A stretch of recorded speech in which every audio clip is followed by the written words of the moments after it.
శ్రావణ మాసం చాలా విశేషమైన ప్రత్యేకమైనటువంటి మాసం. అటువంటి శ్రావణ మాసంలో ప్రతిరోజు చాలా విశేషమైనది. ఒక్కొక్క రోజుకి ఒక్కొక్క ప్రాధాన్యత ఉన్నది. అయితే శ్రావణ మాసంలో మంగళవారాలు చాలా విశేషం. శ్రవణ నక్షత్రం శ్రీ మహావిష్ణువు యొక్క జన్మ నక్షత్రంగా, శ్రావణ మాసం శ్రీ మహావిష్ణువుకి ప్రీతికరమైనటువంటి మాసంగా చెప్పడం జరుగుతుంది.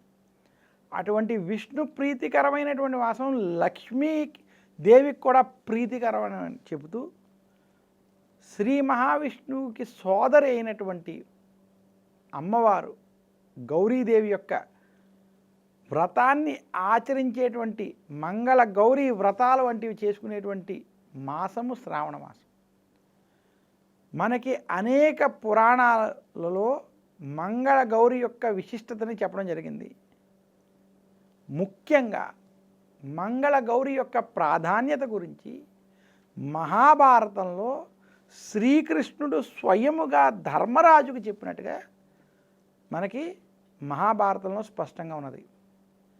అరణ్యవాసం చేసేటువంటి పాండవులు, ముఖ్యంగా ధర్మరాజు అరణ్యవాసంలో ఉన్నప్పుడు శ్రీకృష్ణుడిని ప్రార్థించి శ్రీకృష్ణుడి ద్వారా అనేక భక్తికి సంబంధించినటువంటివి, జ్ఞానానికి సంబంధించినటువంటి విషయాలు తెలుసుకుంటూ, అనేక వ్రతాలు గురించి తెలుసుకుంటూ ఆ యొక్క వ్రతాల్ని ఆచరించినట్టుగా చెప్పడం జరిగింది. అలా ఆచరిస్తూ ఉండగా ముఖ్యంగా ఏకాదశి వ్రతాలు కావచ్చు, అనేక వ్రతాలు శ్రీకృష్ణుడి ద్వారా ధర్మరాజు తెలుసుకుని ఆచరించాడు. అలా తెలుసుకున్నటువంటి విషయాల్లో ఒకానొక సమయంలో ధర్మరాజు ఏ వ్రతము ఆచరిస్తే స్త్రీలకి సౌభాగ్యం కలుగుతుంది, భర్తలతో ఆరోగ్యంగా ఆనందంగా ఉంటారు, సంతానముతో సుఖముగా ఉంటారు, ఏ వ్రతం ఆచరిస్తే ఈ సకల ఫలితాలు, సౌభాగ్యంతో కూడుకున్నటువంటి ఫలితాలు స్త్రీలకి కలుగుతాయని శ్రీకృష్ణుడిని ప్రశ్నించడం. అప్పుడు శ్రీకృష్ణుడు స్వయముగా మంగళ గౌరీ వ్రత యొక్క మహత్యమును చెప్పడం జరిగింది. ప్రతి వ్యక్తి మంగళవారం రోజు మంగళ గౌరీ దేవిని పూజించాలి. అలా ప్రతి మంగళవారం మంగళ గౌరీ దేవిని కనుక పూజించలేకపోతే, కనీసం శ్రావణ మాసంలో వచ్చే మంగళవారాలు మంగళ గౌరీ వ్రతాన్ని కనుక ఆచరించిన, మంగళ గౌరీ దేవిని దర్శించిన, పూజించిన వారికి సౌభాగ్యం, సంతానం, ఆరోగ్యం, ఆయుష్, యశస్సు కలుగుతాయని శ్రీకృష్ణుడు స్వయంగా చెప్పాడు. ఈ వ్రతాన్ని ఆచరించడం చేతే కుజుడు అనగా మంగళుడు గ్రహాధిపత్యాన్ని పొంది కుజగ్రహాధిపతిగా, కుజగ్రహ దేవతగా ఈ వ్రత ప్రభావం వలనే అయినట్టుగా శ్రీకృష్ణుడు స్వయముగా చెప్పడం జరిగింది.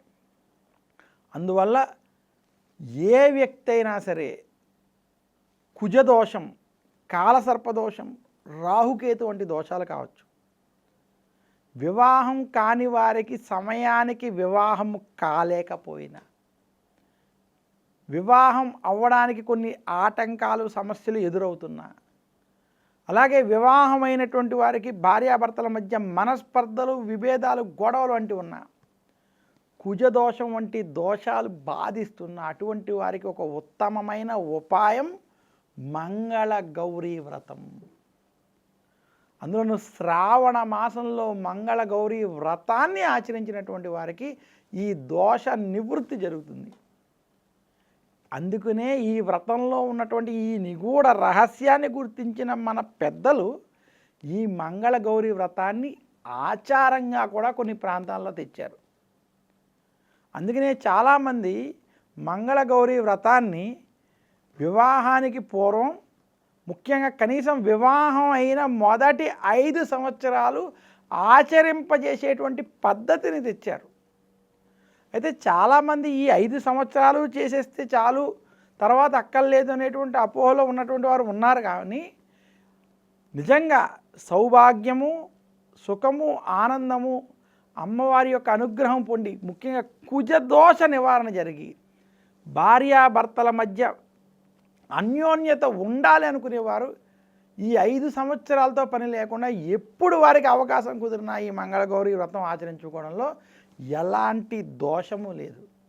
కానీ మన పెద్దలు రాబోయే దేశకాలమాన పరిస్థితులు, సమాజ పరిస్థితిని దృష్ట్యా కనీసం వివాహమైన మొదటి 5 సంవత్సరాలు, అందులోనూ మొదటి సంవత్సరం కొత్తగా వివాహమైన స్త్రీకి అంత అవగాహన ఉండదు కాబట్టి తల్లి వద్ద, తర్వాత 4 సంవత్సరాలు అత్తగారి ఇంటి వద్ద చేసుకునేటువంటి ఈ విధానాలన్నీ మంగళగౌరి వ్రతంలో మనకి చెప్పడం జరిగింది.